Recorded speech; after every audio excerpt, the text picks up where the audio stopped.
hello guys आज आमर पखाड़ दीपरे देखु पखाड़ सांग को बना कदली रेसीपी आपण बन देखी देखु कदली बड़ा बनई कौन करमर हूँ बोईतालु बड़ा छुआ मैंने खावा भल पाती बनई आमर आंबुल गेलुमा आमर देखु रसुण कंचा लंका जीरा गुंड देखी भलसे पूरा पाग बनई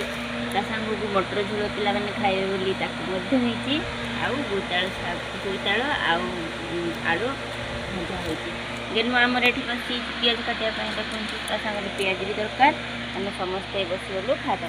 माँ आमर ये बस बापा सेपटे बस आम ये बस समस्ते खाओ आज दीपर टाइम समस्ते पखाड़ खावाई बहुत भल पाँच कारण प्रबल गरम से समस्ते पखाड़ खावाई बहुत खुशी लगे